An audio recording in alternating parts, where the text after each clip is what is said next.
Clima tenso, movimentos diferentes aqui no Brasil. E eu já começo falando que foi uma semana bombástica. Na verdade, foram 3 dias aí intensos de muitos movimentos no mercado e que a gente vai dar um nome especial hoje, né? Então, não é que a gente não está acostumado a lidar com uma situação aí tão diferente, né? A gente já viveu isso porque o Brasil é o especialista em criar uma coisa chamada crise política, né? Não se preocupem porque essa situação a gente já viveu, a gente já viu isso ao longo da história, seja no governo Collor com inúmeras quedas de ministros, né?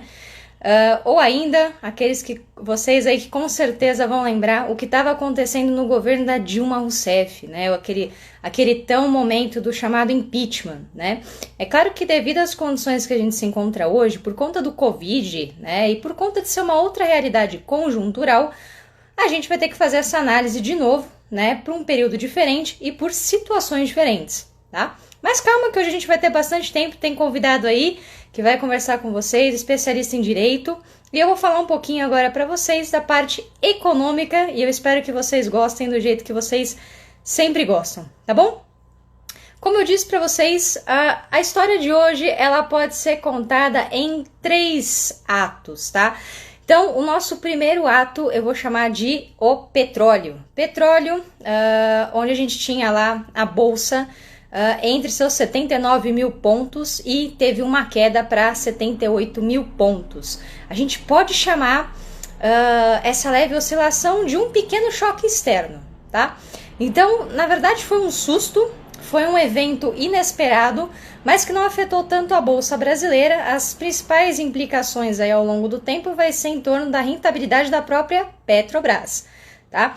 O que aconteceu? Esse susto, né, se refere aí aos preços do petróleo no mercado internacional. Isso aconteceu lá no dia 22, tá? Aliás, já no dia 22, né? O petróleo, para vocês terem uma ideia de como que ele é negociado, às vezes o pessoal acaba me perguntando, né? Ele é um pouquinho diferente das outras commodities e a gente vai ver por quê.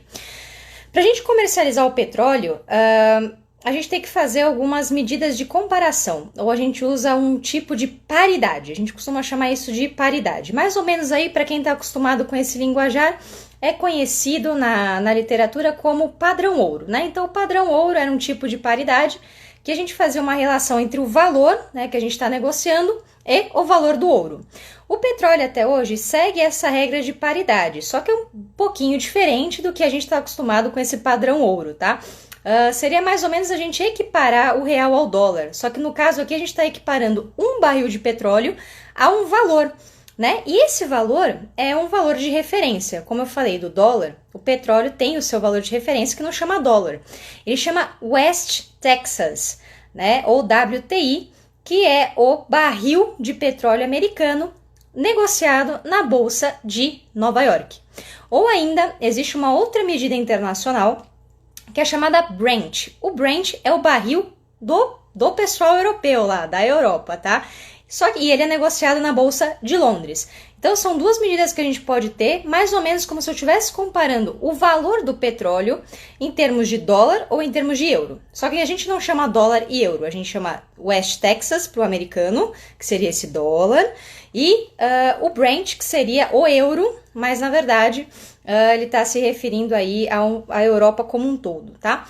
O que acontece, o que aconteceu para o preço ser negativo, né? Que foi esse primeiro susto, esse primeiro ato dessa semana. O barril de petróleo, ele é negociado em contratos futuros. Nathalie, o que é isso? A gente compra esse barril hoje, esses valores hoje, e negocia, a gente recebe eles lá no futuro. Então, eu vou negociar com vocês um determinado barril hoje para receber só no mês que vem. Então, eu vou estimulando a produção. Quando chegar na data do mês que vem que a gente acordou, eu vou ter que ir lá e fazer a retirada. Então, toda negociação de petróleo envolve o quê? Uma retirada de produto, tá? Como tem retirada, o que acontece? Por conta do Covid, e aí envolvem algumas reuniões que tiveram aí entre a própria OPEP, a Rússia e a Arábia Saudita, que são grandes produtores de petróleo, né? E eles tentaram fazer uma oferta aí, negociações para reduzir a oferta. Pelo mecanismo, pela lógica de oferta e demanda, Significa o quê? Significa que eu reduzindo a oferta, a gente começa a equilibrar os preços, né? Os preços voltariam a subir, já que a tendência era que o preço negativasse. E aí não se concretizou e de fato a gente teve um preço negativo. Foi a primeira vez na história que a gente teve um preço negativo. O que é preço negativo? Nada mais é do que quando o produtor deseja te dar alguma coisa. Ele está basicamente te vendendo para te dar algo, né? E para vocês terem ideia, esse despencar do valor do preço do petróleo foi em torno de 300%. A queda foi gigantesca. Novamente, por conta do Covid e porque as pessoas não querem ter esse barril a curto prazo, elas não querem exercer esse contrato. Então, na prática, o que acontece? Eles estão pagando para vender o barril. E aí o que acontece? Não tem onde armazenar o barril. Então a gente precisa se livrar do petróleo, tem que dar um jeito e aí o preço fica negativo, tá? Para vocês terem ideia, isso nesse dia 22, o dólar já era cotado a 5,30, tá? Então não se assustem aí com as previsões, mas o dólar já estava aí dando sinalizações que a coisa ia ficar feia, né? O que eu quero comentar por fim desse primeiro ato é por que a gente não interpreta, estão até comentando aqui dos derivativos, mas por que a gente não interpreta o petróleo, né, os barris de petróleo como uma commodity qualquer, como café, soja, etc. Porque existe uma coisa em termos do petróleo que é muito importante, geralmente aí quem é o pessoal de RI, que gosta de comentar esse tipo de assunto, porque envolve a chamada relação ou relações de poder internacionais. Envolve a parte de mudanças geopolíticas, estruturações aí ao longo do globo, né? As forças entre os países vão estar guerreando. E o que acontece? Qual que é essa guerra, tá? Coloquem aí entre aspas essa guerra, né? Que seria uma guerra ou uma anarquia, né? Aí dentro das teorias de relações internacionais, onde você tem um poder ali centralizado entre Arábia Saudita, né? A Rússia e a própria OPEP, né, como os grandes produtores de petróleo, e agora a gente está tendo um deslocamento dessa grande produção, porque está acumulada, para quem? Estados Unidos, Brasil, Canadá e Noruega, essencialmente, né? E por que ele tem tanta importância? O petróleo, por ser base, né, de energia, base aí de muitos produtos, né, a matéria-prima, ele é considerado um produto estratégico em qualquer país, tá? Eu comentei aqui, para quem viu algum story passado, isso significa, né, que envolvem, além das relações de poderes, talvez uma mudança nas matrizes em termos energéticos, né? E a gente sabe que isso é muito perigoso. Mexer com o pessoal do petróleo não é nada fácil, mas vamos ver o que vai dar. É claro que isso vai ter implicações, como eu já falei, nas relações de poder, e claro, no modo como a gente vai começar a fazer esse tipo de relação, tá? Na prática, o que o pessoal costuma perguntar, tudo bem, Nathalie, mas no Brasil, exatamente, né? Esse movimento foi um choque externo que está afetando o Brasil, o que acontece com o Brasil?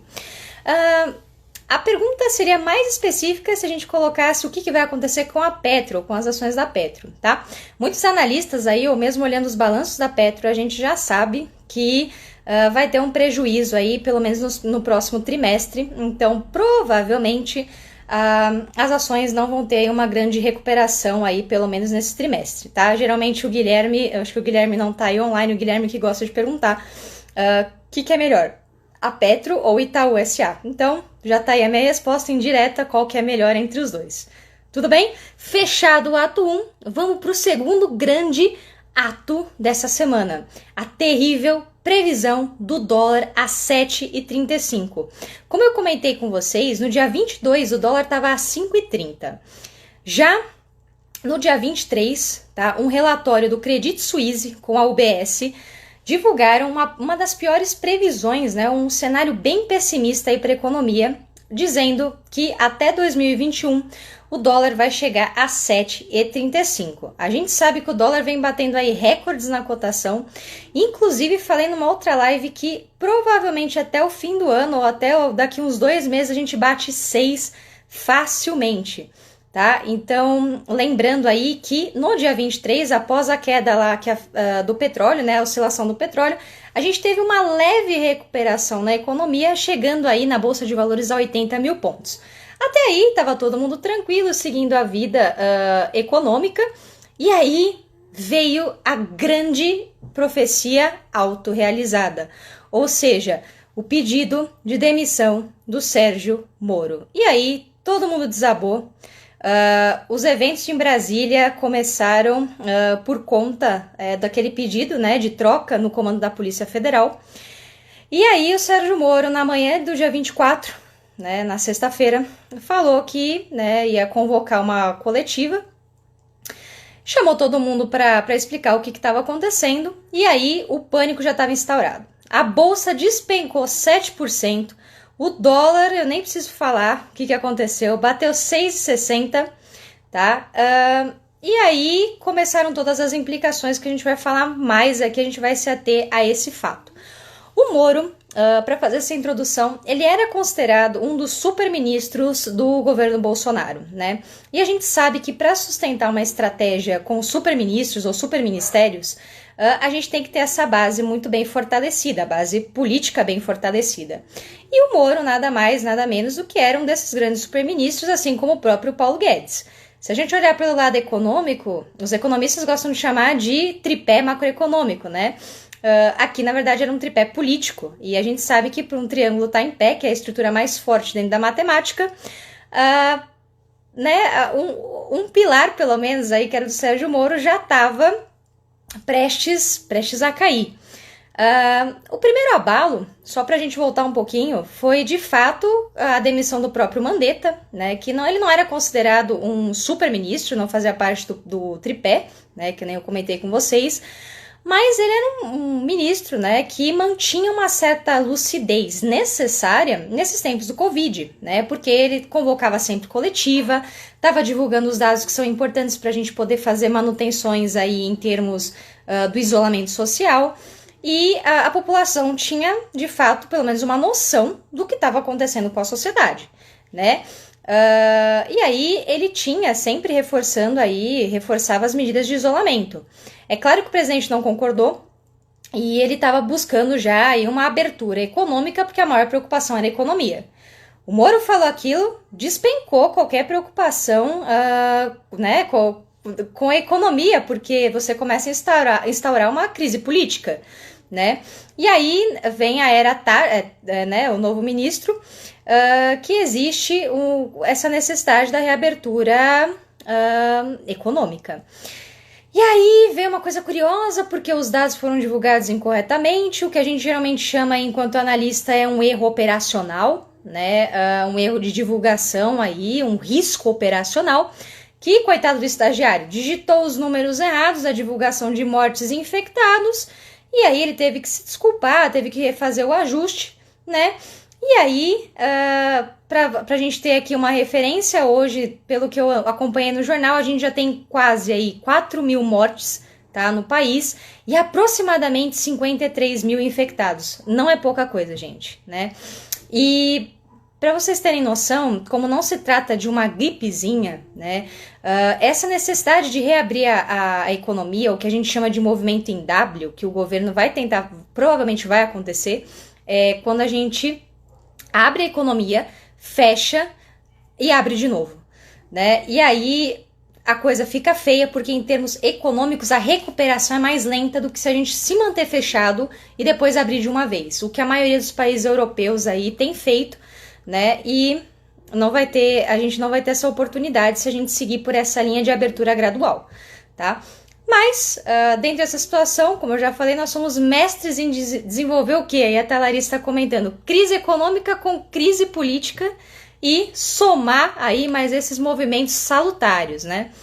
Quando o Moro pediu demissão, o atrito, né, já tinha sido previsto por alguns analistas aí no ano passado até, e o que eu vou comentar daqui a pouquinho é que provavelmente esse próximo abalo vai se tratar justamente do Paulo Guedes, por uma definição aí de um possível plano Marshall, né, que envolvem aí diversos gastos que não estão previstos. Isso aí é um pouquinho perigoso, depois a gente entra nos detalhes, tá?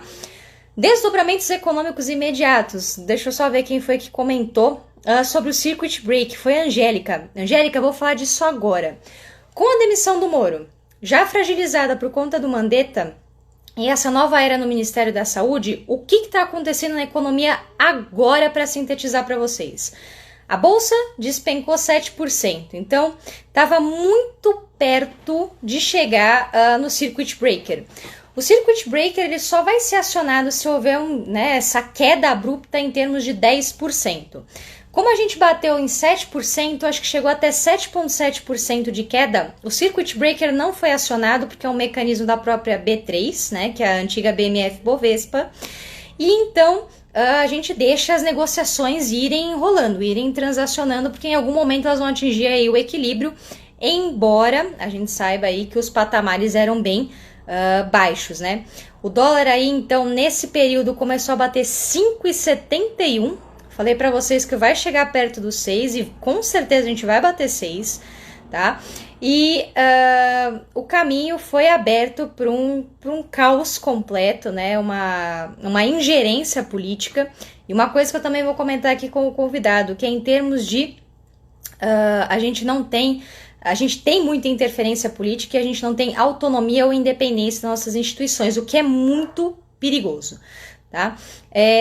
O que eu queria comentar também em termos internacionais e que pode acontecer é que os analistas gostam de chamar, né? A gente gosta de chamar muito de mensuração desse risco político, né? A economia ela gera em torno de um risco de crédito, que ele é avaliado por uma pontuação de grandes empresas, como Standard Poor's, tá? Moody's, e o que acontece? Esse é um risco do investidor estrangeiro, ele investir no Brasil. E como que funciona isso, Nathalie? Existe uma escala. Essa escala a gente vai de AAA, né, que são os 3 As, até C negativo. Quanto mais perto do AAA, né, são os títulos melhor indexados, que não tem muito risco de calote, né? E quanto mais perto do C, são aqueles títulos que não são muito bons, porque o país não está indo muito bem, tanto em termos políticos como em termos econômicos. E aí cabe ao analista, cabe em quem está investindo nos títulos de tesouro, tá? Que a gente está falando de tesouro, nível país, decidir se vai apostar em mais ou menos risco. O que eu posso mostrar para vocês é que um legítimo AAA com o menos risco possível são os T-Bonds americanos, tá? Então é o título do governo americano, até porque a moeda internacional de referência é o dólar, né? Então seria o título menos arriscado, mas se a gente olhar em termos de rentabilidade, ele só rende 1% ao ano, porque os juros é justamente o que? O pagamento, né, por esse prêmio de você arriscar, né? Então, quando o Brasil entra num cenário de crise política, o que acontece? Provavelmente, aí os próximos eventos que vão acontecer, a gente vai sofrer um rebaixamento da nota. E aí a gente começa a ficar preocupado, porque o investidor externo olha o Brasil com uma certa preocupação. A qualquer momento a gente pode sofrer aí, não que a gente vai dar um calote, mas a gente vai sofrer uma debandada desse tipo de investidor. E aí acabou minando com a estratégia do Guedes de angariar, de ganhar esses recursos lá de fora. A gente perdeu esse investimento estrangeiro que é tão importante para o Brasil, a gente sabe disso, né? E aí, para fechar, eu quero mostrar para vocês um texto, tá, de 2016, para vocês terem ideia, refletindo o período da Dilma lá, mas que eu diria que se aplica perfeitamente ao que a gente está vendo hoje, né? Então, para quem estuda a política brasileira e talvez não tenha estudado, né? Esse talvez seja um momento grandioso. Carlos Melo que fala. Que ambiente, meus amigos, que objeto, que conjunto de fatos e que conflitos que nós temos aí para analisar. Na verdade, sinto-me como uma espécie de cientista louco, eu também me coloco nesse balaio, a gente fica muito maluco só de ver esse tipo de movimento, né? Mas eu diria que é bem divertido. Dissecando um objeto tão extraordinário, raro, um agressivo tumor que já nunca mais tinha se visto na vida, né? Intelectualmente e profissionalmente é muito interessante, né? É um grande desafio para definir o futuro do país, o futuro da humanidade, ilimitada aí, né, pelo seu próprio destino, tá? Então foi o Carlos Melo que falou isso em 2016 e acredito que se aplica perfeitamente ao nosso momento de hoje, tá?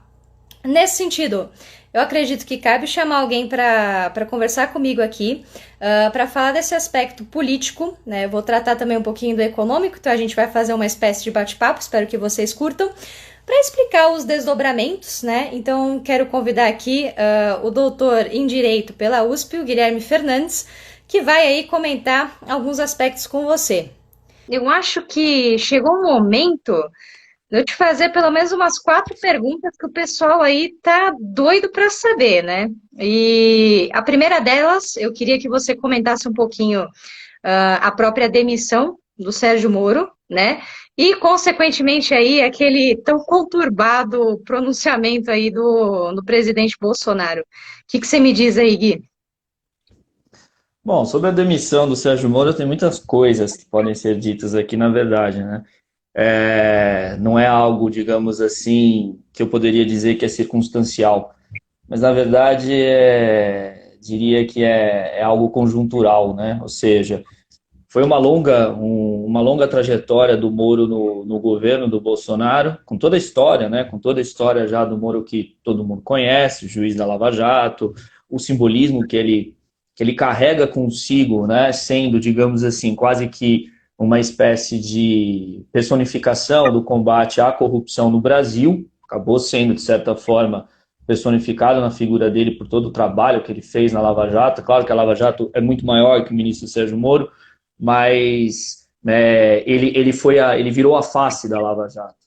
E nesse sentido, desde que ele integrou o governo do presidente Bolsonaro, né, ele foi, digamos assim, um dos pilares daquilo que levou, né, também à eleição do Bolsonaro, que foi o combate à corrupção.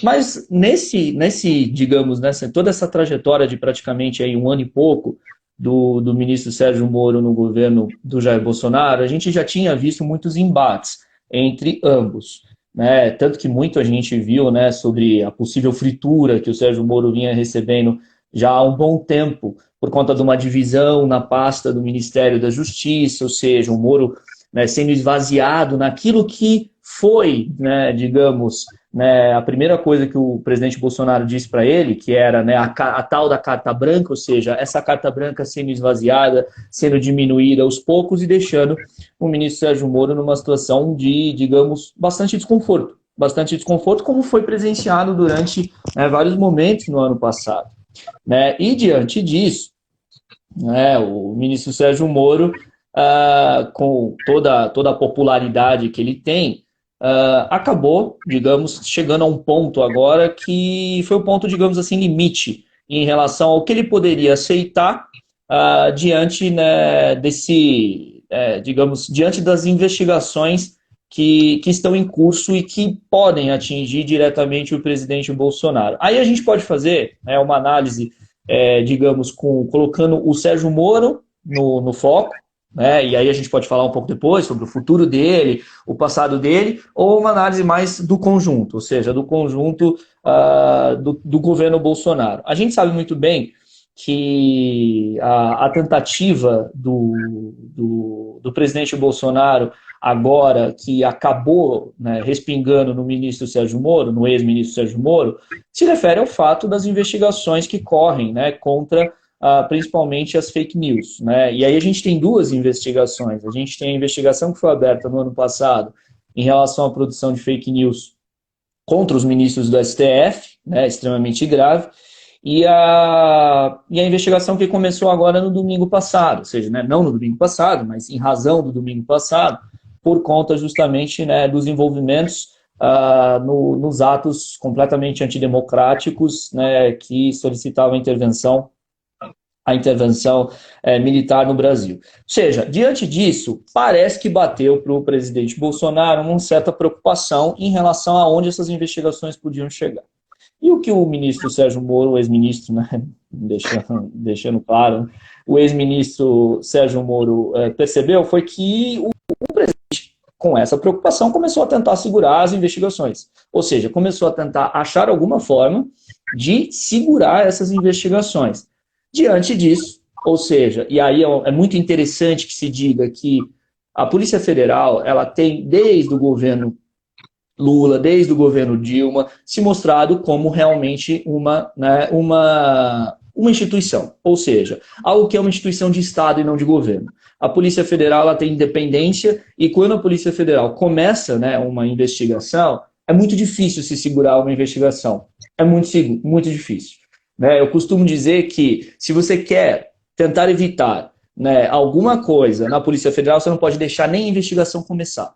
Porque se a investigação começar, é como se fosse uma bola de neve. Ou seja, você começa a ter, né, fatos que vão sendo descobertos, etc., e que efetivamente não se controla. Né? Os delegados da Polícia Federal têm independência, são concursados. Então, nesse sentido, é muito difícil de você segurar qualquer investigação. E foi o que o presidente Bolsonaro estava tentando fazer. O presidente Bolsonaro estava tentando fazer e, nesse sentido, o ex-ministro Sérgio Moro percebeu que o que ele queria ali, trocando o superintendente da Polícia Federal, era simplesmente controlar as investigações e isso o ministro Sérgio Moro simplesmente não aceitou. Claro que não aceitou, e aí não se faça o juízo de valor em relação a por que ele não aceitou. Né? Isso é, como eu disse, uma análise que deve ser feita em relação à personalidade do Sérgio Moro, a trajetória dele e o que ele pode ter aí pela frente. Mas o fato é que o Sérgio Moro foi agora, digamos, extremamente republicano, no sentido de que não se admite intervenção política numa instituição que é de Estado, que não é de governo. Né? Então, nesse sentido, creio que foi o fato mais grave, sem dúvida, né, politicamente falando, porque a demissão do ministro Mandetta foi gravíssima em relação ao contexto da pandemia, mas foi o fato mais grave politicamente para o presidente Jair Bolsonaro. Né? Ou seja, vai ser muito difícil o presidente Jair Bolsonaro conseguir reverter essa situação. Tanto que isso muito ficou claro com o próprio pronunciamento do presidente Jair Bolsonaro ontem à tarde. O pronunciamento que, claro, né, para muitos foi até, digamos assim, risível com as pérolas que ele trouxe, né, com coisas que estão correndo aí, né, onde ele ali foi, digamos, o mais Jair Bolsonaro possível, né, sendo machista, sendo desencontrado, falando mal, enfim. Mas, independentemente disso, né, um pronunciamento muito desconexo, um pronunciamento extremamente, digamos, defensivo, que demonstrou que o presidente tá assim, numa grande enrascada. E, claro, aí vale a pena também a gente mencionar que o ex-ministro Sérgio Moro foi juiz durante mais de 20 anos. Dificilmente o ex-ministro Sérgio Moro tomaria o posicionamento que ele tomou na manhã do dia de ontem se ele não tivesse provas contundentes do que ele falou. Então, é esperar muita ingenuidade de um juiz de carreira, de um juiz acostumado a avaliar provas, de um juiz acostumado a elaborar sentenças, de que ele diria tudo o que disse sem ter provas, sem ter efetivamente digamos, algo que correspondesse ao que ele disse, né?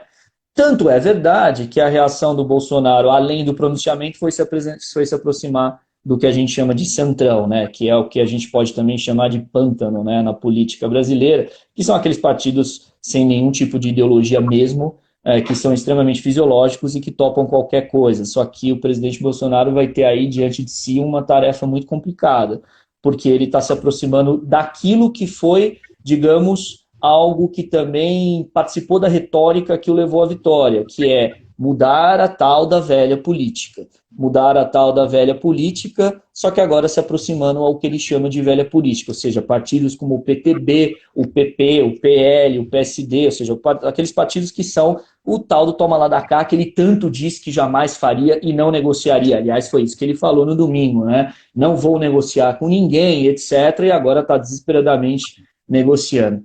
E para não me alongar mais nessa resposta, Nathalie, vale dizer que é muito semelhante claro, guardado as devidas proporções, né, contextuais, mas é muito semelhante ao que ocorreu na época do Collor, quando o Collor, né, à beira de tomar o impeachment, ele começou a desesperadamente se aproximar do que era o centrão na época, tentando negociar o máximo possível de cargos, e o Collor também era de um partido muito pequeno, de um partido muito inexpressivo e não conseguiu. Mesma coisa aconteceu com a ex-presidente Dilma. A ex-presidente Dilma, ali prestes também a tomar um impeachment, tentou se aproximar, né, dos partidos do Centrão. A gente se lembra do Ministério da Saúde, né, a gente se lembra de quanto ela tentou lotear ali cargos para tentar se manter no Congresso e tentar ter sustentação, e a mesma coisa o Bolsonaro está fazendo agora. E a gente sabe que esse Centrão é a coisa mais não confiável que existe, ou seja, é muito fácil eles mudarem de ideia conforme o rumo das coisas. A gente conhece até essa história perfeitamente, né? A gente já viveu isso, a gente sabe então mais ou menos para onde que isso vai tomar, qual rumo que isso vai tomar. E aí eu já deixo aí uma brecha para uma pergunta que é importante a gente ressaltar aqui, que para você, Guilherme, como que você acha que vai viabilizar ou se vai viabilizar o processo de impeachment? Porque eu só queria fazer um comentário. Você falou muito bem, perfeitamente aí, mas a gente tem que sempre ressaltar que as instituições têm que ter a sua independência, né? Independência não só em termos de atuação, como você próprio comentou aí da Polícia Federal, né? Como do meu lado aqui, né, a própria parte econômica, né, o Banco Central tem que ter independência, tá? Então, todas as instituições têm que ter um pouco de um resguardo, né, da parte política, né, e elas têm que ter a sua autonomia, né, elas têm que começar a agir, né? Então, eu acredito, não sei, aí você pode comentar melhor do que eu, isso é um grande mote para despertar esse sentimento do impeachment, que claro que já vem sendo aí muito bem mobilizado, né? Como também é um movimento diferente que a gente vai sofrer, porque as pessoas não podem ir para a rua, a gente não pode manifestar por conta da própria Covid, né, em termos de aglomeração, porque a gente está indo totalmente na contramão do que, né, os grandes órgãos aí estão falando, Ministério da Saúde, etc. E como que isso vai se tornar possível? Ou se vai se tornar possível? O que você comenta aí pra gente? Olha, agora é um pouco assim também um exercício mais difícil de ser feito em relação a como vai acontecer, né? Na minha opinião, o governo dificilmente vai sair dessa situação, né? O governo ele tem aí um custo político muito pesado com o seu eleitorado, que é essa união com a velha política, com figuras abjetas como Roberto Jefferson, etc. Então isso vai custar muito caro, por mais que o presidente Bolsonaro tenha o seu exército de fake news, que é capaz de transformar o ministro Sérgio Moro em comunista em um dia, como todo mundo viu, né, e tentar desconstruir a personalidade, a figura do Sérgio Moro e colocar o Sérgio Moro como golpista, bandido, etc., né, rapidamente, tudo tem limite, né? Ou seja, vai ser muito difícil toda essa desconstrução colar e toda essa desconstrução em relação ao que era a retórica de não se aliar com a velha política, de fazer diferente, de ser contra a corrupção, quando de repente o governo do presidente Bolsonaro começa a se aproximar e se aliar com os principais réus da Lava Jato, ou seja, com os principais réus, né, daquilo que foi uma das razões da sua eleição, né, quando ele se aproximou principalmente do ex-ministro Sérgio Moro. Então, o primeiro ponto é esse, que eu colocaria, que dificilmente o governo vai sair dessa situação, né? Eu creio que o governo, tenho costumado aqui a falar que o governo acabou, sinceramente. O que a gente está vendo agora é um longo processo de queda do governo. Agora, a gente também não pode, né, ser ingênuo e achar que esse longo processo, como já acabei de falar, um longo processo, que semana que vem a gente vai acordar com o impeachment acontecendo. Não é assim que funciona. Né, é um processo que vai levar um bom tempo, né? Creio que é difícil a gente acertar uma data, mas creio que o presidente Jair Bolsonaro dificilmente chegará na segunda metade do ano de 2021. Mas é curioso que hoje, aquilo que mais, na verdade, o presidente, digamos, não deu atenção, que foi justamente a pandemia, né, o coronavírus, é o que mais hoje o defende. Porque, no fundo, né, uma das grandes, digamos, preocupações dos parlamentares, das principais lideranças políticas, é como fazer um impeachment sem as pessoas estarem na rua. Agora, isso também, no meu modo de ver, não é, na verdade, um empecilho. É algo que eu gosto de pensar que é algo inédito. Talvez a gente veja aqui no Brasil, a primeira vez, um impeachment por manifestação virtual, com as pessoas dentro das casas, batendo panelas, etc., porque nada impede. Efetivamente, nada impede. Agora, é claro que as ruas elas são importantes por conta justamente da temeridade que os parlamentares têm em saber qual é o caminho que eles precisam tomar. A gente tem eleições esse ano, a gente tem eleições municipais esse ano, a gente tem, né, daqui 2 anos, eleições também gerais, ou seja, os parlamentares eles se preocupam muito para onde ir. E daí também, né, mais uma vez, essa grande temeridade em se aliar a um centrão que, dependendo para onde os ventos forem, eles vão e não vão pensar 2 vezes em virar as costas para quem quer que seja. Então, nesse sentido, né, a viabilidade do processo de impeachment é grande. A melhor saída seria uma renúncia, sem dúvida. Só que aí o presidente Bolsonaro tem cálculos, assim como o Congresso tem cálculos a se fazer. O que eu quero dizer? Por exemplo, se o presidente Bolsonaro chegar a uma situação em que se perceba que não dá mais, ele vai cair, a renúncia é a melhor saída para ele, porque se ele tomar um impeachment, ele perde direitos políticos durante 8 anos. E creio que ele não terá, né, digamos, o benefício que a ex-presidente Dilma teve na época do impeachment dela lá no STF, quando eles praticamente, né, recortaram a Constituição para não tirar os 8 anos, né, dos direitos políticos da ex-presidente Dilma, uma vez que a ex-presidente Dilma também não caiu por fatos pessoais. Ela caiu por questões do governo dela e, claro, a inabilidade política dela em relação a ter uma base de sustentação sólida no Congresso. Mas não houve fatos pessoais, diferentemente do presidente Jair Bolsonaro. Ou seja, se as fake news se ligarem, e como a gente acabou de ver, né, antes de a gente entrar nesse bate-papo aqui, né, a gente já tem a notícia de que, né, tudo indica que o inquérito da Polícia Federal mostra o Carlos Bolsonaro, né, um do zero qualquer coisa, como o mentor das fake news contra, né, o STF. Ou seja, vai acabar batendo na família Bolsonaro, no clã Bolsonaro, e vai acabar batendo pessoalmente, né, no presidente Bolsonaro. Inclusive o presidente Bolsonaro, né, no inquérito agora que se abriu pelo procurador, né, pelo Aras, né, que se abriu ontem mesmo, né, em relação também às denúncias do ex-ministro Moro, o presidente Bolsonaro pode incorrer em crimes comuns. Ou seja, não é só crime de responsabilidade, nós temos crimes comuns aí que podem ser imputados ao presidente Bolsonaro. Então, o que leva ao presidente Bolsonaro a ter que fazer um cálculo. O impeachment, com certeza, vai tirar 8 anos dele, e aí podemos dizer que o presidente Bolsonaro, na política, é morto. Ou seja, é como se a gente estivesse efetivamente, né, decretando aqui a morte política, né, de Jair Bolsonaro. Agora, se ele renunciar, ele garante ainda os direitos políticos dele. Se ele renunciar, ele garante os direitos políticos dele e ele pode vir a concorrer em 2022, ou ele pode concorrer daqui a alguns anos e ainda ter uma sobrevida política, uma vez que, né, e eu tenho, inclusive, né, eu escrevi recentemente sobre isso, né, eu tenho uma percepção de que o bolsonarismo é uma coisa e o presidente Jair Bolsonaro é outra, então ele tem, né, algo ali que pode ser revitalizado de acordo com as circunstâncias do país, mas ele vai ter que fazer esse cálculo.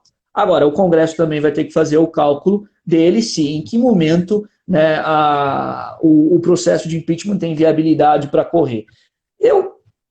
Eu tenho aqui, para mim, uma ideia de que a manifestação do ex-presidente Fernando Henrique Cardoso fala muita coisa, ele sempre foi muito moderado, sempre foi muito, né, digamos assim, comedido por conta, obviamente, de saber o peso que, né, a opinião de um ex-presidente tem.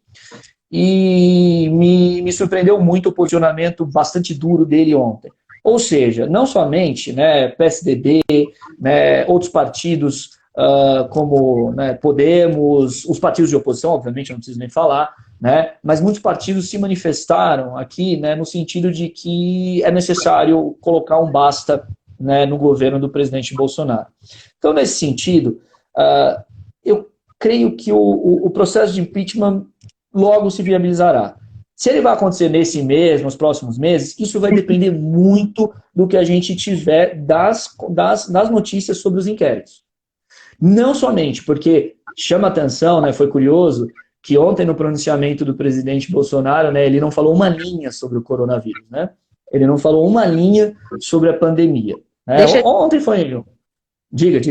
deixa de lado, porque é só Não, uma coisinha, totalmente. não O que faz mostra sentido. que nunca foi uma das preocupações dele. A preocupação dele é efetivamente a economia, a reeleição dele, né, e a manutenção do governo dele. Então, nesse sentido, a gente tem que somar que hoje nós batemos 4 mil mortes. Nós Sim, batemos 4 mil mortes, sendo que foi praticamente uma semana, né, uma assustadora marca de 2 mil mortes. Sendo que isso tem subnotificação. Uma subnotificação aí que está sendo dita numa base de 12 a 15 vezes, né, maior, o que é assustador. Ou seja, na sexta que vem é capaz da gente beirar a 7 mil, 8 mil mortes. Se a gente sim. seguir nessa progressão aí matemática, né, e aí você pode até me dizer melhor isso, mas a gente pode chegar a uma marca muito parecida com o que aconteceu em Nova York. E talvez a gente não tenha percebido, né, que nós estamos muito atrasados ainda em relação, né, à faixa de contaminação do vírus. Né? Então, essa é uma outra circunstância que ontem o mundo político se esqueceu. Né? Digamos assim, o mundo político se esqueceu que a gente está, né, com esses dados. E, aliás, foi curioso, né, que foi uma sexta-feira em que pouco se falou do coronavírus. Né? Parece que a gente ali esqueceu do coronavírus para lembrar do governo Jair Bolsonaro. Então, nesse sentido, é um cálculo que tem que ser colocado, né? É uma variável que tem que ser colocada no cálculo, mas que vai pesar contra o presidente Jair Bolsonaro. Isso não tenha dúvida. Vai pesar contra o presidente Jair Bolsonaro, inclusive pelo fato de ele não ter sequer se manifestado, né, em relação, né, ao combate ao coronavírus no pronunciamento dele. Então, a gente pode ter um processo acelerado de impeachment, a gente pode ter uma renúncia, por conta de uma insustentabilidade e esse cálculo do presidente Jair Bolsonaro de não perder os seus direitos políticos, ou efetivamente, né, uma manutenção precária do governo, enquanto, né, o coronavírus ainda estiver lá fora, né, e com esse número de mortes crescendo de maneira muito preocupante. Agora, tem um outro detalhezinho. A coisa está tão complicada, né? Está tão difícil. Tem outro detalhezinho. Me parece que há uma crise iminente a estourar, que é a crise do setor do Ministério da Economia. Né? Ou seja, a gente percebeu muito bem que o ministro Paulo Guedes foi colocado de escanteio, né? Esse plano apresentado, né? O Plano Brasil apresentado, que a gente podia até chamar de PAC, né? E eu acho que o ministro Guido Mantega assinaria ele sem problemas nenhum. É, ele colocou o ministro Paulo Guedes completamente de lado. Então, até que ponto o ministro Paulo Guedes vai ser simplesmente desmoralizado como está sendo? Então, hoje o ministro Paulo Guedes não é ministro da Economia. Hoje ele não é. Hoje o ministro da Economia é o Braga Neto. É Isso. o ministro Braga Neto. Então, assim, isso vai, de certa forma, acabar também, né, respingando nesse governo que é um grande produtor de crise. E talvez a gente chegue na sustentabilidade aí mais rapidamente do que a gente imagina. Mas são vários caminhos a percorrer. A única coisa, Nathalie, que eu acho que eu consigo te dizer agora, né, claro, a gente nunca tem certeza de nada absolutamente na política, mas creio que o governo não tem mais a menor condição e esse governo não chega a 2022 e isso para mim é praticamente certo. Eu diria 99,9% de certeza, só não vou cravar 100% porque não dá. Mas é difícil, é muito difícil esse governo chegar, muito difícil. Então é legal, Guilherme, apontar para vocês esse tipo de análise que a gente faz, porque tanto na política como na economia a gente nunca vai ter 100% de certeza. Né? Já vou ler algumas Não, perguntas que os meninos têm aqui e vou comentar duas coisas que o Guilherme deixou aí bem legais para serem comentadas. Eu achei interessante na fala do ex-ministro Moro que ele, na verdade, pediu assim desculpas, né, em termos de não ter um pronunciamento do governo com relação à Covid. Então, ele, no discurso dele, se posicionou mostrando uma preocupação com essa situação, o que não foi feito pelo presidente Bolsonaro, que com certeza foi um discurso 100% desconexo, falando de piscina, falando do filho, que na verdade deveria se defender. Essa posição que o presidente se colocou caberia em outro momento, né, aquele discurso do bom político, né, eu acho que não era o momento aqui para se fazer esse tipo de discurso, era um discurso para se defender, e ele não fez isso, ele fez um discurso até aí do mentiroso, que é o que a gente chama, né, não que ele seja mentiroso até, né, provar, né, o Guilherme pode falar até melhor, né, não se prova que é culpado até que se prove o contrário, né, mas a gente viu aí por inúmeras acusações que o próprio juiz, né, como o Guilherme comentou, fez, né, o ex-juiz também, né, ex-ministro aí, o Sérgio Moro, e que tem fatos, né, existem provas, existem aí documentos, tá passando algumas notificações aí em termos de WhatsApp, quais foram as mensagens trocadas, tem que ser averiguado, tem que ser de fato feito aí um processo, né, ser analisado as provas para a gente poder de fato seguir para o julgamento. O que eu acho também interessante é, a gente está numa ascensão da curva, acho que eu comentei algumas lives passadas, mas para ressaltar para o pessoal como que funciona, né, esse exponencial que a gente chama. Às vezes a gente brinca, né, fala, exponencial não precisa para nada na escola, né, mas é justamente num momento como esse que a gente vê como a coisa fica feia, né. Aqui a gente não está somando um mais um, né, a gente está elevando um, né, então é um elevado a alguma coisa. E elevar alguma coisa significa que a situação é muito mais preocupante do que a gente está esperando. E as projeções que alguns analistas fazem, eu sei que é difícil, tá? Porque como envolve o período da saúde, questões salutares, para fazer qualquer tipo de análise, a gente tem que fazer alguns ajustes nos modelos. E economista, vou ser bem sincera para vocês, a gente não está acostumado a trabalhar com a área da saúde. Por quê? A gente tem que usar um pouquinho de uma outra área que eu gosto também, que eu tenho essa formação, que é atuariais, porque envolve o cálculo de morte. E nesse sentido, o que tem que ser feito? Você tem que carregar essa probabilidade da pessoa morrer. O que está dificultando é descobrir qual que é essa probabilidade de morte das pessoas em decorrência do Covid. Então, falar que é amanhã o pico, ou que amanhã vai estabilizar, a gente não sabe, porque o vírus tem uma manifestação no Brasil, diferente dos Estados Unidos, diferente da Europa. E aí a gente não consegue fazer esse ajuste em termos de qual que é a probabilidade de morte das pessoas. Então isso fica muito, muito, muito complicado. Então eram esses dois comentários que eu queria fazer, que eu acho oportuno, Guilherme. E vou aqui para as mensagens do pessoal. Tem umas boas para você aqui, não sei se você chegou a ver. Deixa eu só subir um pouquinho aqui, menino, só um segundo. Estavam falando do presidente Kim Jong-un, né, que provavelmente aí a gente não se sabe se é fake news ou se foi um pronunciamento da ABIN referente à possível morte, né, do presidente. Você chegou a ver alguma coisa referente a isso, Guilherme? Parece que existem alguns, né, alguns boatos agora, né, saiu, acho que naquele site TVZ americano sobre, né, um possível falecimento do Kim. Mas isso a gente, para nós aqui no Brasil, não tem Muita nenhum, implicação.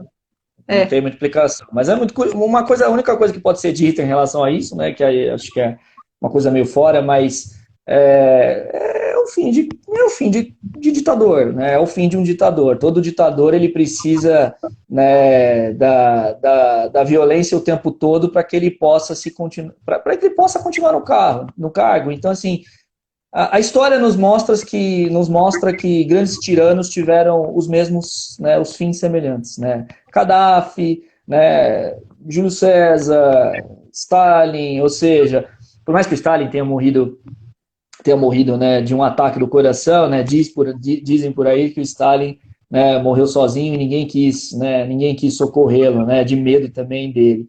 Então, se o Kim morreu é porque, infelizmente, né, alguns ditadores, alguns tiranos têm que entender que, por mais que você se ache Deus, semideus e queira controlar um país inteiro, um povo inteiro, você não é.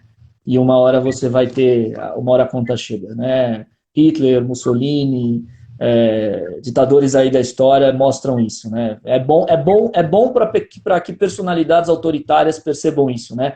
E aí, né, não querendo fazer uma ponte, mas é bom que se perceba também, né, que numa democracia você não pode ter sua polícia própria, numa democracia você não pode ter, né, o seu centro de investigação próprio. E é isso que o presidente Bolsonaro queria. O presidente Bolsonaro queria uma polícia, ele quer uma polícia federal que seja subserviente a ele, ou seja, ele não quer uma instituição de Estado, ele quer uma guarda pretoriana, ele quer uma guarda dele, ele quer, ou seja, uma instituição aí que possa investigar inimigos políticos e desafetos, mas proteja o seu clã. E isso mostra a personalidade autoritária do presidente Bolsonaro. Mostra, acho que não somente a personalidade autoritária dele, aliás, quanto a isso, né, eu gosto de falar que talvez o presidente Bolsonaro seja o presidente que menos nos enganou na história da democracia brasileira desde 1988.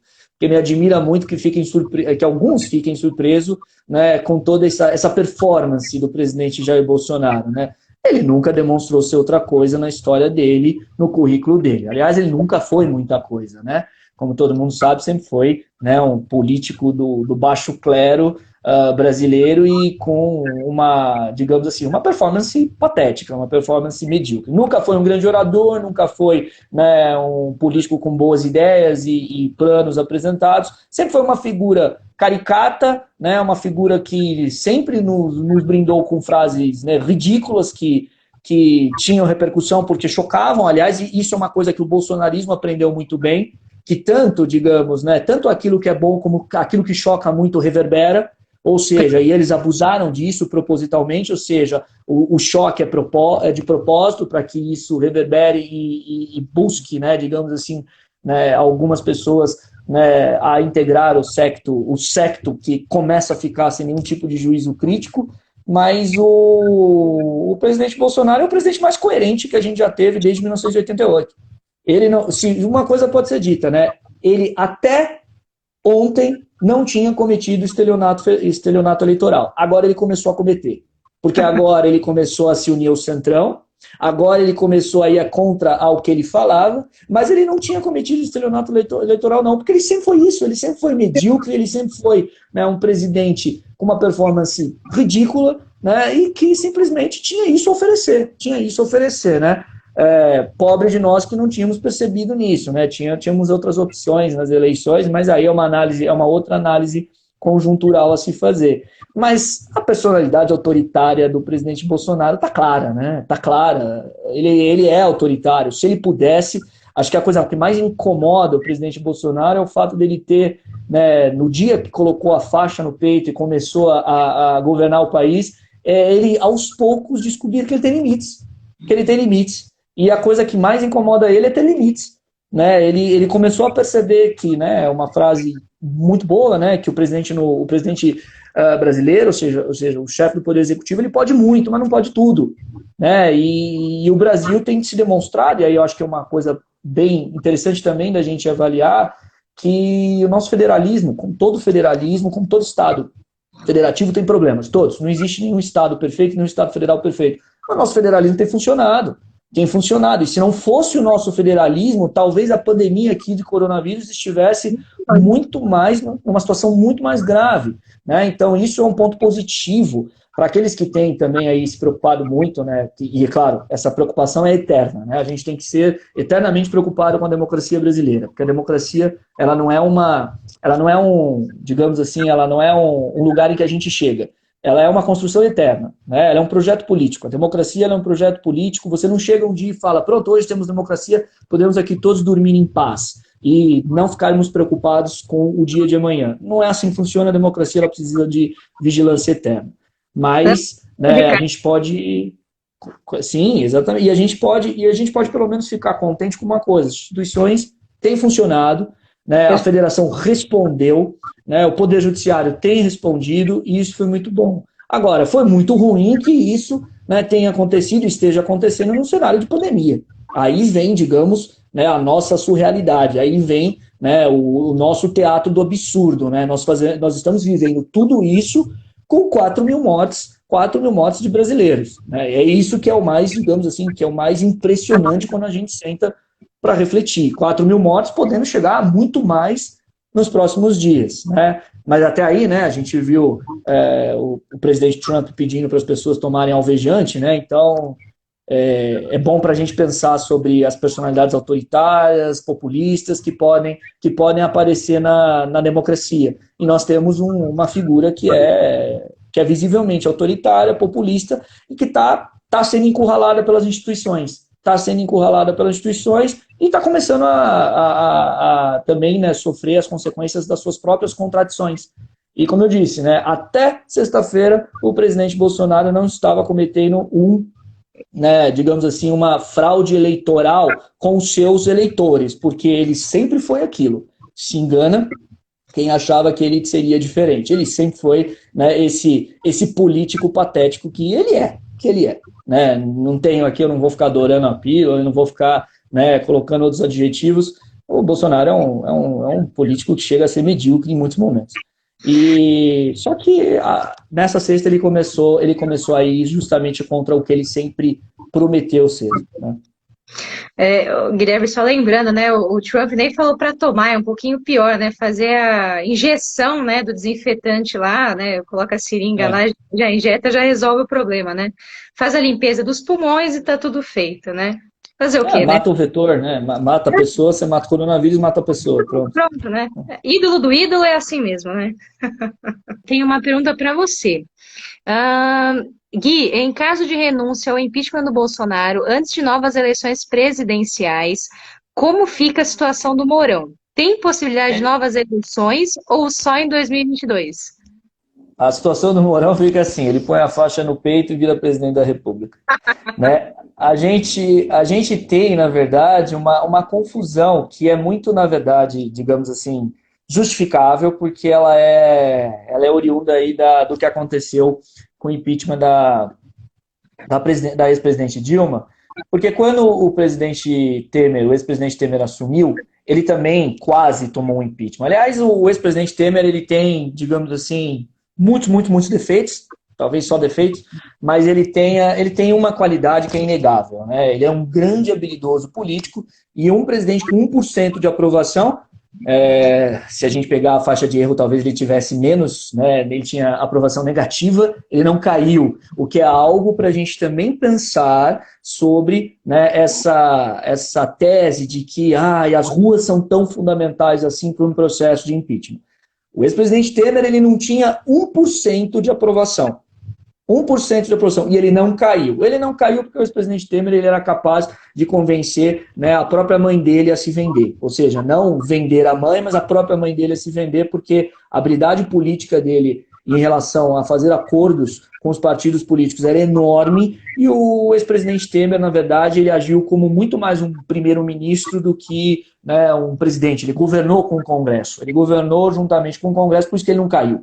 É de se pensar como pode, né, um presidente não ter caído com aquelas gravações da JBS, e ele não caiu, o que mostra que essa questão também de, as ruas, elas são importantes, importantíssimas, mas não são definidoras. Não são definidoras, porque nesse raciocínio, digamos ao contrário, o ex-presidente Temer não caiu. Mas voltando à pergunta, o ex-presidente Temer, se ele tivesse caído, como não haveria um vice, porque ele era o vice que assumiu, e nós teríamos então que dar a solução que a Constituição, né, nos manda dar, que é a seguinte, né, na vacância do cargo, nos 2 primeiros anos, se convocam novas eleições, nos 2 últimos anos, né, uma eleição indireta no Congresso. Mas a vacância do cargo aqui, ela quer dizer o quê? Presidente e vice. Então, para que nós tivéssemos novas eleições agora, né, ou a chapa deveria ser cassada, e aí você cassaria por uma razão eleitoral em relação, né, à chapa do presidente Jair Bolsonaro e do vice-presidente Mourão, que é hoje impossível, não tem nem motivação, não tem nenhum motivo jurídico, né, que se vislumbre para isso, ou, assumindo o presidente Mourão, haveria um novo processo de impeachment contra o presidente Mourão, ainda dentro desse intervalo dos 2 primeiros anos. Então, isso é uma coisa que ficou muito confusa por conta, né, do que aconteceu com o ex-presidente Temer. Mas, né, a Constituição ela diz o seguinte: assumiu o presidente da República, vamos imaginar, o presidente da República foi eleito, tomou posse, no dia seguinte ele morreu. No dia seguinte ele infartou e morreu. Assumiu o vice-presidente. Não importa, não tem esse negócio dos 2 anos. O vice-presidente ele assume sempre, sempre, a qualquer tempo. A questão de novas eleições ou eleições indiretas, nos 2 primeiros anos, 2 últimos anos, é se o vice-presidente, né, foi cassado juntamente com o presidente na chapa, ou seja, a chapa foi cassada, ou se o presidente tomou um processo de impeachment e saiu. O vice tomou posse, se tornou presidente e tomou um processo de impeachment e aí saiu. Ou seja, o presidente Mourão vira presidente. Né? O presidente Mourão, aí talvez a gente já esteja se adiantando. O Mourão ele vira presidente. Era o mais relaxado lá na entrevista lá, no pronunciamento do Bolsonaro, era o mais relaxado, com mão no bolso. Em alguns momentos até incomodado, até visivelmente incomodado. Pois é, pois é. Coitado, o Guedes estava de meias, né? E sem paletó, ali já, né? Eu diria até com um semblante, né? Por isso que talvez ele estava de máscara já um pouco cansado. Ele foi muito aí colocado de lado por conta das ideias, né? Você trazer essa ideia de um plano Marshall, orçamento de guerra, vai totalmente contra o pensamento liberal do Guedes. Não que isso seja ruim, seja bom, não vou fazer esse juízo de valor, mas uma coisa que eu quero deixar claro para vocês é, à medida que a gente realiza esse tipo de intervenção, né, do auxílio do próprio governo, algum momento a gente tem que tirar a mão, tá? Porque senão o gasto começa a ficar insustentável, a máquina pública não aguenta, né? E o não aguentar também vem da gente. Então, isso é uma coisa para se pensar. Mas é claro, sempre falei aqui nas outras lives, nesse momento o Estado tem que ser atuante, tem que auxiliar as pessoas, tem que garantir a liquidez para que a gente faça as trocas, senão a economia não existe. Tá? Aliás, Então, de fato. Nathalie, eu acho que é até interessante isso que você comentou, porque muita gente aqui, né, talvez aí, né, vai contaminada um pouco pelo ministro Paulo Guedes, nossa, é muito perigoso, né, é muito perigoso colocar real na economia, é muito perigoso, mas a gente tem que lembrar que o que os Estados Unidos está fazendo é isso, né, ou Sim, seja, aquela injeção de trilhões de dólares na economia, os Estados Unidos não tiraram, né, da Trump Enterprise, eles não tiraram de nenhum lugar, não, eles estão injetando no Estado, né, então assim, os Estados Unidos estão fazendo isso. e a única coisa que a gente tem que tomar cuidado é que os Estados Unidos emite dólar, né? Dólar é moeda de Exatamente. referência, ele não vai ter inflação. O que às vezes é um erro muito comum, tá? Não se sintam aí oprimidos em perguntar então por que a gente não imprime dinheiro? Porque gera inflação. E inflação é ruim. O que eu quero mostrar para vocês é um pouquinho de inflação é bom, porque aí começa a aquecer a economia. Zero de inflação para baixo é péssimo, a gente chama de deflação. Deflação é horrível, acaba com a economia, tá? Então tem que gerar um pouquinho de inflação, a gente se recupera, restabelece o nível de emprego lá perto que a gente chama de pleno emprego e aí começa a retomar a economia. Já falei em algumas lives, previsão para retomada de economia a partir de 2023, tá? Não dá para falar nada antes disso aí, tá bom? Deixa eu vendo aqui mais alguma pergunta. Teve algumas interessantes também. Obrigado, meninos, aí por responder, tá? Vocês mandaram de volta aqui, agradeço a ajuda, né? Perguntando do vício, Gui respondeu aqui muito bem. O que mais? Guilherme, uma para você. Você acredita que a queda dos ministros, né, ou de dois ministros em tão pouco tempo, né, fragiliza a imagem do Brasil em termos do sistema internacional? Bom, a imagem do Brasil já está extremamente fragilizada no sistema internacional. Claro que fragiliza mais ainda por causa da repercussão, né, de quem são os ministros, né? Ontem a repercussão internacional foi grande, né, em relação à queda do ministro da Justiça, que é muito conhecido, né? O Sérgio Moro, às vezes nós não temos essa noção. O Sérgio Moro ele tem, né, conhecimento internacional. Ele é uma figura que teve uma projeção muito grande por causa da Lava Jato. E o ministro Mandetta foi uma saída também que repercutiu muito por conta, né, do coronavírus, ou seja, o Brasil, como todo mundo aí tá acompanhando, ficou alinhado à Bielorrússia, Turcomenistão, né, ou seja, a países nesse sentido que praticamente são os únicos que estão indo contra o que a Organização Mundial da Saúde diz. E o ministro Ernesto Araújo, né, porque a gente já percebeu, né, os ministros, independentemente, né, do juiz de valor que se faça ao Moro, mas os ministros que têm algum trabalho, eles saem, né? Os ministros, digamos assim, que são os piores, eles são praticamente, né, inamovíveis, né? O Weintraub é uma coisa, né, quase que patológica, né? Ele brinca com a vida dos outros, coloca quadrinhos para criticar, né, a China, e aí, de repente, a ministra da Agricultura, Tereza Cristina, começa a ser atacada porque ela critica, né, o governo que está criando problema com a China, que é extremamente importante para a gente em termos econômicos. Mas o que o ministro Ernesto Araújo falou agora recentemente sobre, né, o comunismo, uma coisa assim que dá vergonha, é constrangedor. Né? Um ministro de Estado no Brasil falar de uma ameaça comunista é uma coisa que a qualquer pessoa que leve a sério o debate, ou seja, qualquer pessoa com mínimo de seriedade, é para ficar constrangido, é uma coisa que não dá nem para responder. Se você sentar com o Ernesto Araújo e tentar simplesmente desconstruir o fato, desconstruir o argumento dele de que há uma ameaça comunista, você vai falar uma frase, falar assim, não tem comunismo no sistema internacional. Isso é ridículo, isso é patético. O que você está falando não é um argumento absurdo, né? Ou seja, é o absurdo do argumento. Então, nesse sentido, fragiliza o Brasil no sistema internacional, o Brasil está isolado no sistema internacional, o Brasil tem ficado nas votações que nós temos, né, nos diversos órgãos, nas organizações internacionais, tem ficado de lado, tem tomado posições e alinhamentos extremamente preocupantes com ditaduras e com países, né, com orientações políticas muito preocupantes para a gente. Então, nós estamos isolados, nós estamos fragilizados no sistema internacional e nós estamos virando, né, a questão não é nem virar uma piada, né, a questão é virar uma piada de mau gosto, porque nós estamos literalmente nos matando agora, né? Ou seja, por conta dessa, digamos, desse teatro do absurdo que virou, né, a política brasileira, nós simplesmente estamos matando brasileiros com o nosso descaso em relação, né, à orientação correta para combater o coronavírus. Aliás, Nathalie, eu acho que é muito interessante você também comentar essa questão de que o isolamento hoje ele é importante em termos econômicos.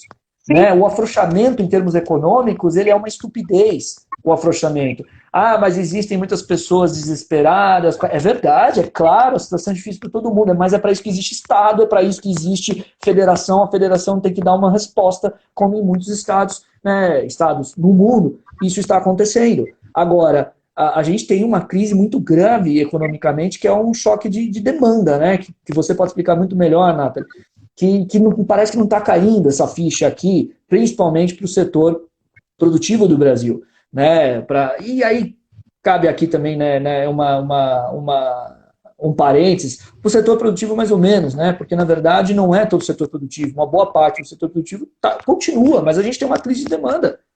E a gente tem, infelizmente, uma situação em que ainda não percebemos que a nossa vida vai mudar, o nosso padrão de consumo vai mudar, que aquele mundo que nós conhecíamos pré-coronavírus acabou. As projeções do FMI de -6, né, são assustadoras e talvez as pessoas não estejam percebendo que o mundo vai passar por um período de maior pobreza. E isso, obviamente, vai ser muito mais grave em países que têm uma característica como a nossa, que é a desigualdade, que é a extrema desigualdade. Mas é legal, Guilherme, comentar isso aí, até para o seu público ouvir, né? Eu fiz algumas lives anteriores, o pessoal geralmente me pergunta, né, o que está acontecendo, quais são os rumos, né, no pós-corona. Eu falei exatamente aí para corroborar o meu e o seu argumento, né? Falei a mesma coisa, o mundo vai ser totalmente diferente. Me perguntaram até no direct, né, nas mensagens, assim, mas Nathalie, o que você acha, né? Vai mudar o padrão de consumo? Talvez a China agora se torne um expoente mais atuante aí, né? Que a gente sempre fala aquela briga, né? Quem que vai ficar no poder? China e Estados Unidos, né? O que eu comento é o seguinte, vai continuar a guerra comercial, China e Estados Unidos, até em outros níveis aí, a discussão vai estar em outro patamar, tá? Muito porque os Estados Unidos já começou a acusar a China de algumas coisas em termos de produção, de né, toda a parte internacional de exportações, então isso vai pesar muito o argumento, mas o que é mais interessante, se a gente for pensar em termos de pós-pandemia, consumo, eu até brinquei na resposta, mas depois eu fiquei pensando e falei, pode ser que aconteça, né? Imagina, hoje a gente pensar em sair de casa sem máscara, né, ou sem consumir máscara, já é uma coisa meio assustadora. Eu fiquei pensando assim, imagina se sair, né, e o medo que você tem que aquilo ainda está no ar e você possa, em algum momento, contrair aquilo, né? Então, não estou falando aqui, né, espero que também não seja esse o caso, a gente tem que sair de máscara até o fim dos tempos, né? Mas que é uma situação que vai se alongar aí por um bom tempo, eu acredito que vai. Então, assim, não é de hoje para amanhã, quando tiver a reabertura da economia, que vai ser gradual, não pode ser uma abertura de choque. A gente vai deixar de consumir máscara, vai deixar de ter cuidado em termos de usar álcool gel, qualquer medida salutar, a gente não vai poder deixar de lado. E é claro, você cria aí um outro nível, né, de produção, você cria um outro mercado que é importante, né? Esse mercado de higiene, né? Higiene e produto pessoal, ele vai estar aquecido aí, né? Aí o pessoal fala, o que que eu vou investir, né? Então, farmacêutica, produto de higiene pessoal são grandes áreas aí que vão ter um favorecimento, mas não é maldoso isso, é porque foi a decorrência aí dos fatos, né? E o que eu comento é o seguinte, muito na mídia, muito nos jornais, sai que a gente vai estender para uma abertura que a gente chama em W, né? Por que é W? Porque você fecha, então tem uma queda da economia, as pessoas ficam preocupadas com essa queda, esse fechamento, o governo decide abrir, então você retoma a economia, e aí percebe que os casos não finalizados, né, começam a subir, você fecha de novo a economia, então você já tem duas quedas no período para depois retomar. Se você colocar isso em números, essas duas quedas somadas, elas são piores do que a gente fechar 100% lockdown total e depois subir, né? Ou seja, retomar a economia num todo. O que eu costumo também falar é essa nova realidade econômica, a gente vai até tratar amanhã, tá, Guilherme? Se quiser também fica o convite aí, que a tendência é a gente trabalhar com uma coisa chamada economia compartilhada. Tá? O que é economia compartilhada? Você vai deixar de ter muitos intermediários financeiros ao longo do processo, de qualquer processo que a gente esteja discutindo. Você vai, inclusive, utilizar muitos bens que são seus de modo a garantir renda com eles. Só que, se vocês pensarem aí em termos de exemplo, né, para ficar mais fácil, o que é essa tal de economia compartilhada, é tanto o iFood, o Uber, né, porque a gente pega o carro, né, que provavelmente aí, essa era a ideia, tá, não estava sendo utilizado para garantir uma renda extra. Só que o Brasil, pelas situações de emprego, desenvolvimento, crescimento, a gente sabe que o nível de desinformais é tão absurdo. Por exemplo, eu cheguei a compartilhar, acho que tem 300% já ao mês que a gente tem de juros de cartão de crédito. Por quê? O brasileiro não tem renda para comprar um bem aí de grande duração. Então, um carro, uma geladeira, ele vai comprar parcelado e vai ter que quitar com juros de 300% ao mês. Isso é surreal. Nos Estados Unidos, os juros é de 1% ao ano, para vocês terem ideia. É uma outra realidade. E, com essas condições do Brasil, esse tipo de economia compartilhada, na verdade, não vai garantir uma renda extra para as pessoas, mas sim vai ser a renda principal dessas pessoas. E é aí que mora o perigo, porque a pessoa começa a se submeter a uma realidade que não é sustentável, né? Você trabalha horas e horas aí e para um retorno muito pequeno e sem condições, tanto salutares, tá, como do seu próprio dia a dia. Então, é extremamente perigoso. E provavelmente esses são os caminhos que a gente enxerga. E é lógico, tá? De todas as linhas dos economistas hoje, desde o mais liberal ao mais conservador, ali o mais heterodoxo, então, desde Armínio Fraga, Gustavo Franco, todos eles, que têm uma orientação similar à do Paulo Guedes, eles estão preocupados em termos dessa abertura da economia. Eles falam, não, tem que ficar fechado e o governo vai ter que ajudar. Né? Vai ter, não tem outro jeito, não tem outro jeito, qualquer linha de pensamento vai falar nesse sentido, tá? Então isso que eu posso comentar para vocês. Eu jamais ia imaginar, Nathalie, que eu ia ver o Armínio Fraga, o Henrique Meirelles e o Bresser Pereira falando as mesmas coisas. Ou seja, eu jamais ia imaginar que os três iam falar as mesmas coisas, ia falar, olha só, né? Chegamos a um consenso entre economistas que têm visões tão diferentes. Tão diferentes, mas pena que o governo não tem visão nenhuma. Vamos fazer mais umas perguntinhas aqui, só para o pessoal não ficar bravo e também para não ficar muito longo, tá, Gui? Não sei como que você está de tempo.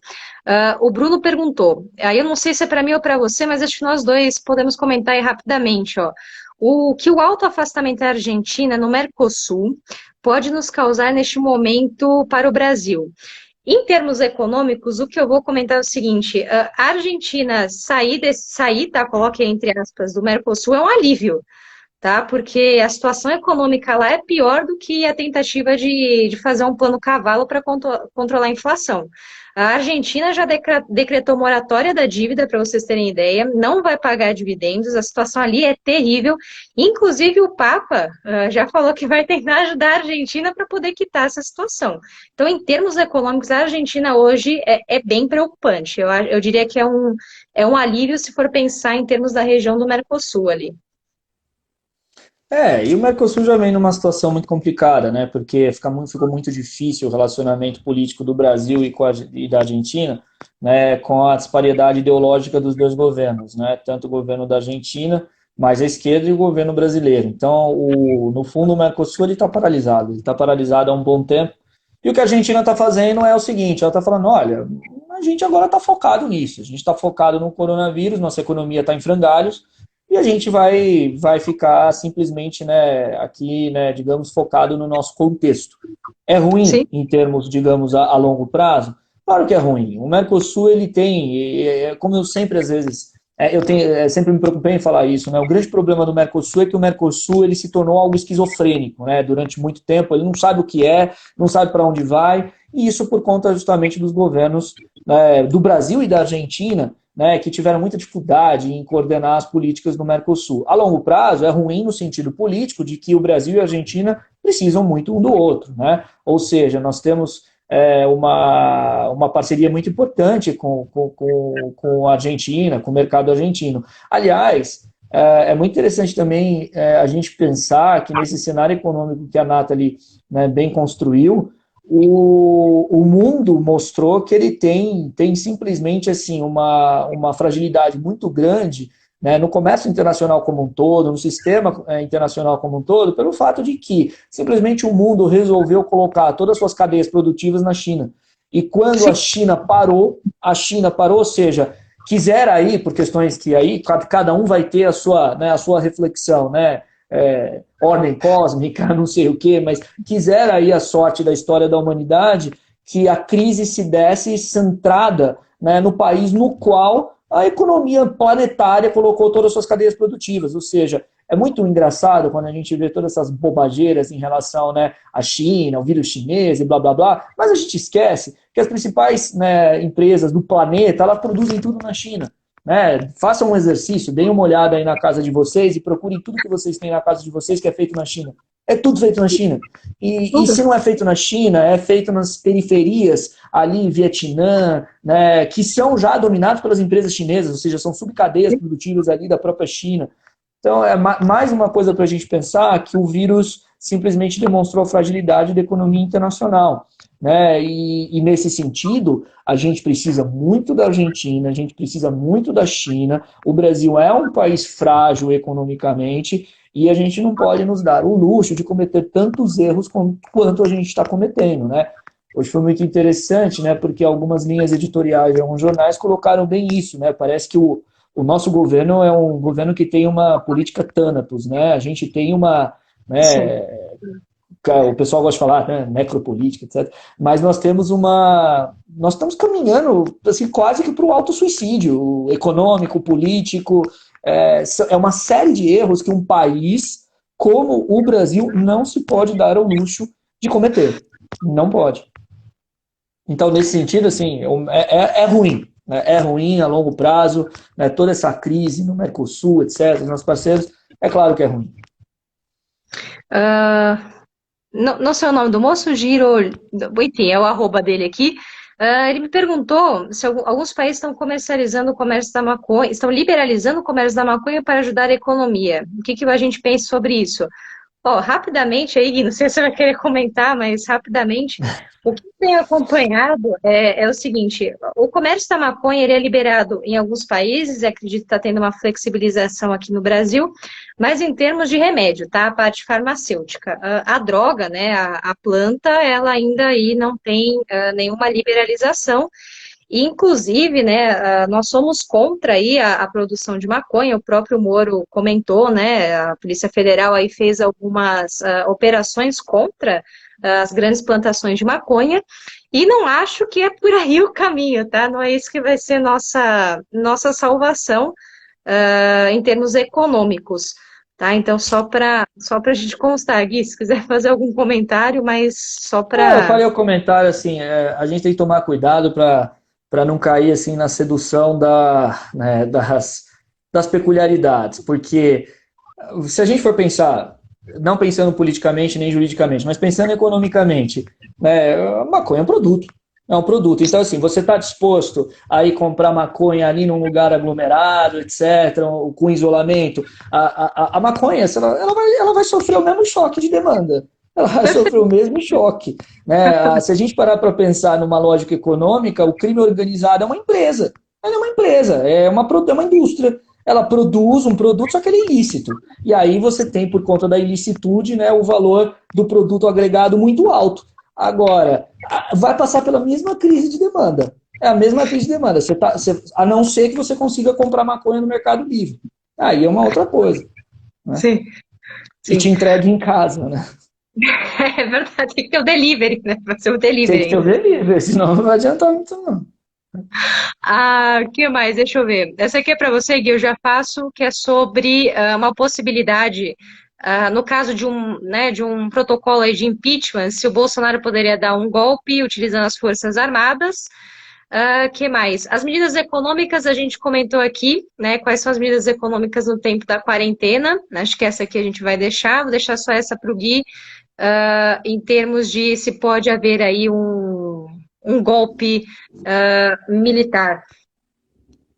Olha, se o golpe militar não. Um golpe militar, a chance é baixíssima. Os militares, né, as Forças Armadas brasileiras não têm interesse, não têm se demonstrado, né, durante todo, né, o regime democrático brasileiro, não tem se demonstrado, né, nesse sentido. Né, a grande parte das Forças Armadas agora, né, já se manifestou no sentido de que o dever deles é dever de Estado e não dever de governo.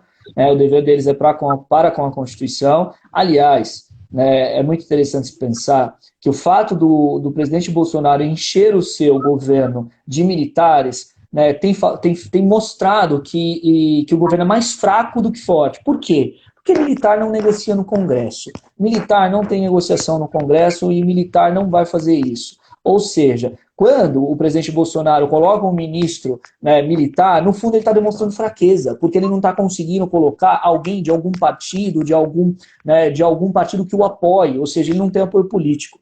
E golpe de Forças Armadas hoje, ou seja, não há motivo, não tem mundo bipolar, não tem União Soviética, não tem dinheiro dos Estados Unidos, não tem treinamento da CIA, de seja lá o que for, o Exército não tem o menor interesse de fazer isso, não tem porquê. E, aliás, se a gente pensar para o Exército, para que dar um golpe com o presidente Bolsonaro se o vice é um general?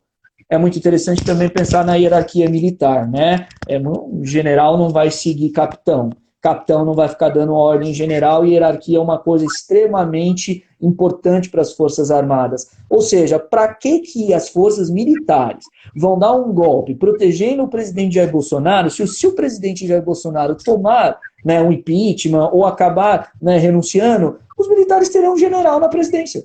Um general na presidência que foi eleito democraticamente, civilmente, dentro da democracia. Então, eu acho que é interessante também a gente pensar que é importante sempre ter em mente que, né, democracia é um projeto, a democracia ela precisa ser zelada o tempo todo. Mas, né, hoje, as Forças Armadas elas não têm, né, digamos, esse afã ou a vontade de fazer algo que foi feito num contexto, né, do passado. Então, um golpe militar das Forças Armadas, para mim, a chance não vou falar que é nula, porque assim eu também não falo que é 100%, mas é beirando a nulidade. Isso não vai acontecer. Agora, o presidente Bolsonaro tentar ele dar um golpe, eu creio que ele não tem apoio nem força para isso. Não tem o menor apoio e força para isso. E se ele tentar, ele sai preso. Se ele tentar, ele sai preso. Aliás, sinceramente, se o presidente Bolsonaro tentar fazer isso, é até bom para a gente, porque ele acaba acelerando as coisas e ele sai preso e vai preso e acaba logo a carreira dele.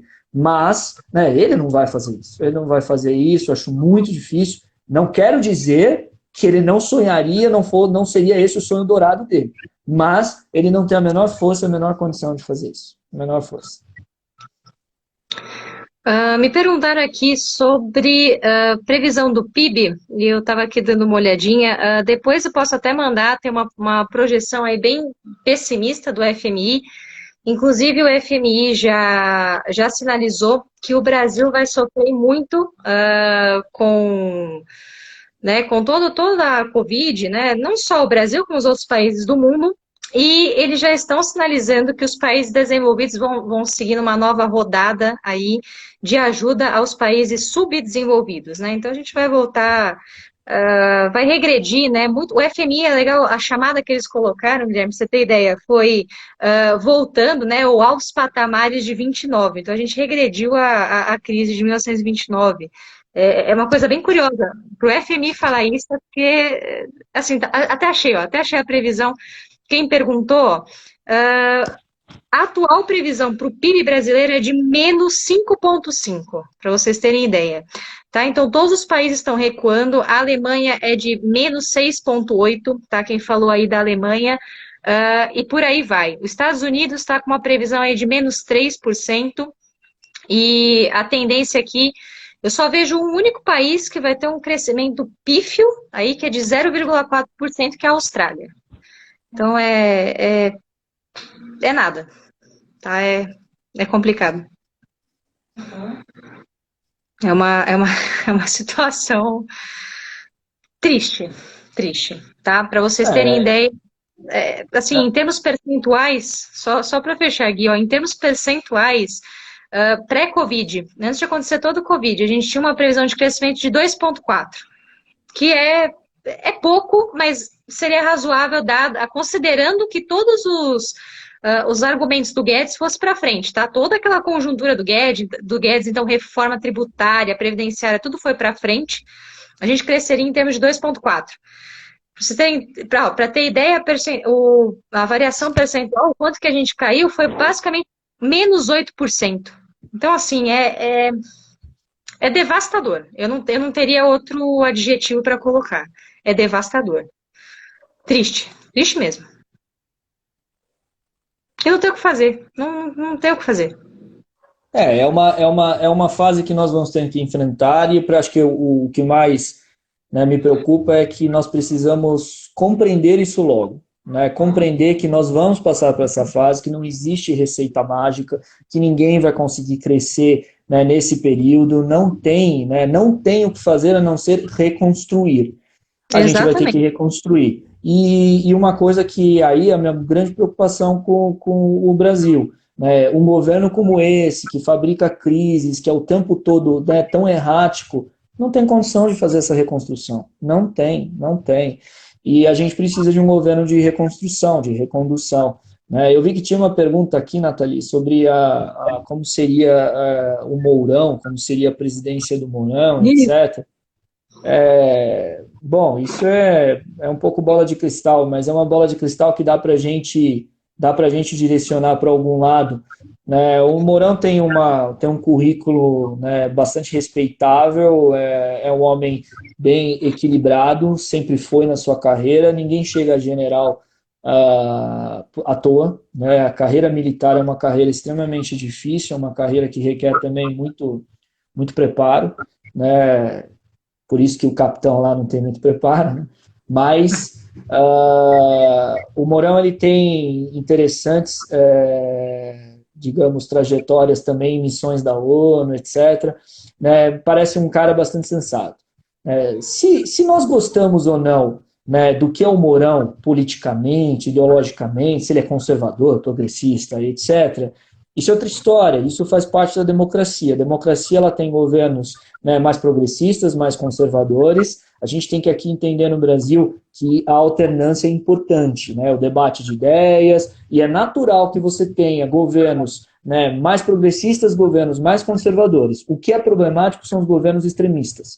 Os governos Perfeito. extremistas são problemáticos porque eles acabam corroendo a democracia. Então, uma presidência do Mourão agora, dentro dessas expectativas e fincadas né, digamos, no que a gente tem de informação sobre o Mourão, creio que o Mourão seria um presidente muito parecido, né, naquilo que é difícil falar isso, mas eu vou falar.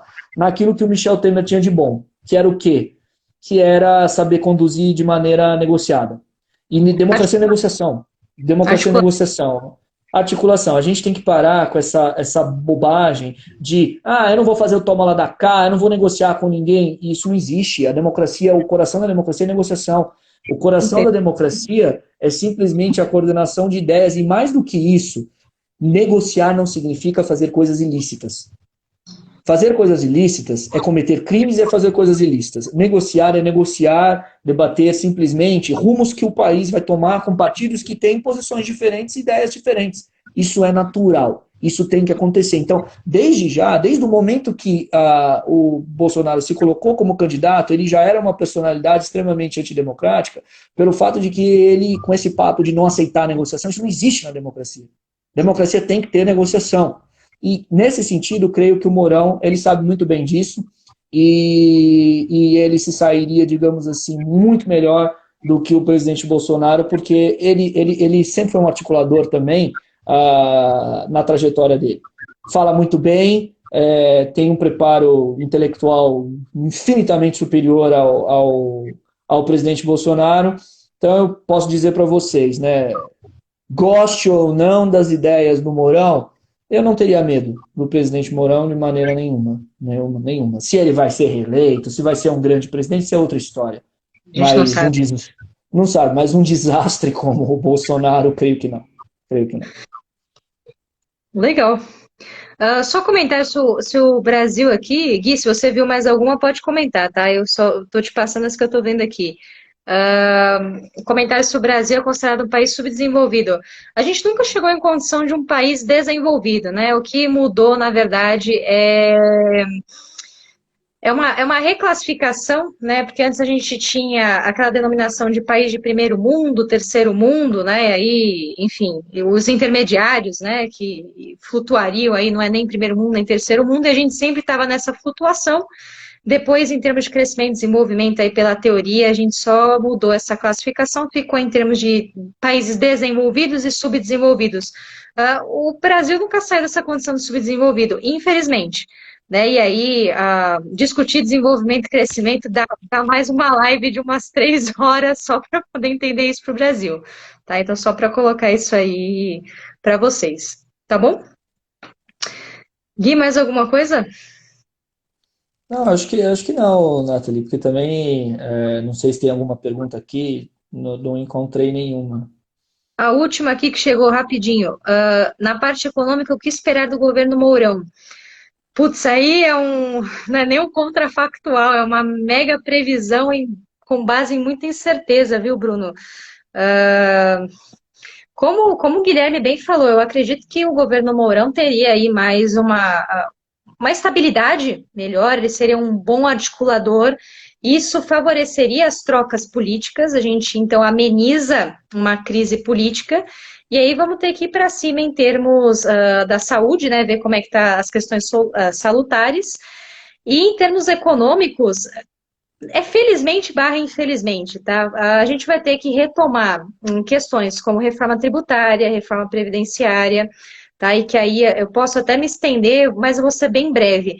Reforma previdenciária porque a gente não concluiu, tá? É um movimento importante porque senão ninguém se aposenta, né? E a gente já está nessa situação. Tá? E reforma tributária, porque a gente tem um problema crônico no Brasil, onde o rico paga menos imposto que o pobre. Então, a gente tem que fazer esse tipo de ajuste para o país ir para frente. Tá? Então, muito provavelmente, o Mourão vai seguir a mesma linha aí, tá? Coloca entre aspas, do Guedes, e vai ter que ser retomada todas essas reformas que são propostas. Tá? Não tem muito o que fugir. É o que eu posso te falar, fazendo uma mega projeção aí, totalmente contrafactual, tá bom? E acho que é isso. A gente falou muito. Gui, eu te agradeço imensamente Imagina, um prazer. pela colaboração. Eu acredito aí que o pessoal vai querer um repeteco, então já vou deixar o convite, a gente faz. A gente combina aí uma data que for melhor, já vê o que está acontecendo nesse país, que a gente nunca sabe o que vai acontecer.